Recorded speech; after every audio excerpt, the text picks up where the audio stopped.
We're joined now by the editor-in-chief of The Hill, Bob Cusack. And Bob, watching Donald Trump read from a teleprompter giving specifics is so different than what we saw yesterday when he was having that kind of staged town hall, speaking off the cuff and mentioning many fewer specifics. What do you make of what Donald Trump is saying now? Increased military spending, the U.S. will make new friends with countries that are devoted to destroying ISIS.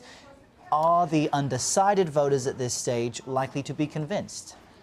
Well, it depends on who you ask. I certainly think that a lot of people are now paying attention. Traditionally, post-Labor Day is when a lot of voters tune in, and you're seeing a bit of a different Donald Trump, more subdued. I think the speech was effective. When he's on message, it's better than when he's going after Gold Star families or getting into side spats with media figures.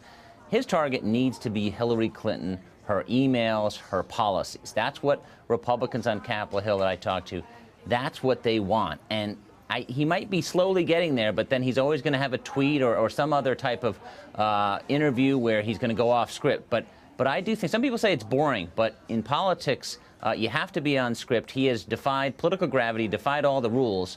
I don't think he's boring, but I do think he has to be more on message and so show some political discipline. It's been inconsistent. It has been inconsistent. And when you talk about, and you look, for instance, his comments on military, specifically John McCain, very early in the campaign, he said he would prefer somebody who wasn't captured. I mean, he took some heat for that comment. He still hasn't really endorsed John McCain. And then you look at his attacks on a Muslim Gold Star family.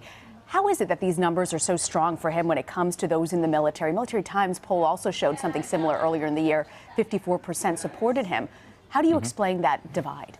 Well, there's certainly some Teflon going on with Donald Trump. A lot of people predicted that would be the end of Donald Trump when he made those controversial remarks about John McCain, and then they repeated that prediction about a dozen more times. So I do think that he focuses on the military, focuses on veterans issues.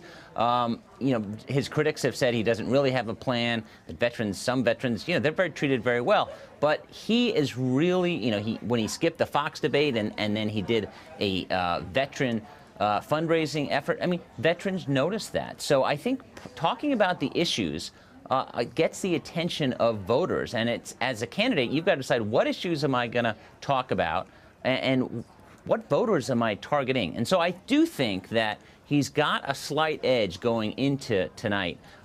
He also goes second, and I think that's an advantage. Hillary Clinton going first, that's an advantage for Donald Trump. But this is kind of like the preseason. We're not going to get the real debate where they're both on the stage until September 26th. But this could be interesting. One of the issues Hillary Clinton is likely to hit Donald Trump on is, with all this speak of diplomacy and foreign policy, he is yet to clarify his view of Vladimir Putin and Russia. In fact, even yesterday when he was asked by Lieutenant General Flynn, one of his advisors, about foreign policy, Trump kind of makes this comment where he says, wouldn't it be great if we got along with Russia? Wouldn't it be great if we actually worked with them? And of course, his former campaign manager, Paul Manafort, who has resigned, did so in a cloud of suspicion over these alleged cash payments for his work supporting a pro-Russian Ukrainian president. What impact is that likely to have, and what does Donald Trump need to do to clarify all this? The Manafort story certainly did not help Donald Trump, and that led to Manafort leaving the campaign, no doubt about it.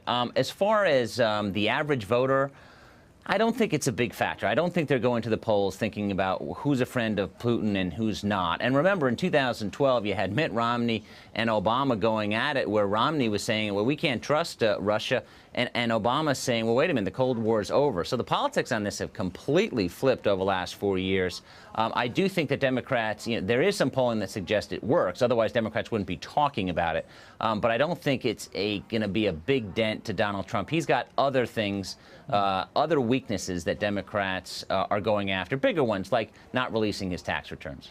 Bob, Mitt Romney had 500 retired generals supporting him with a full-page ad in the last election cycle. We know Hillary Clinton paraded out Republican former national security advisors, but ultimately, does this type of endorsement make a difference to the voters?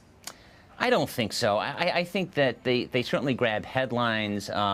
when you have big military figures or retired military figures like Colin Powell, who has not said who he's going to vote for, and has been critical of Hillary Clinton on their communication about the email system of what he did and what she did at the State Department, I think he'll probably stay out of this one. I think overall it doesn't make a big difference.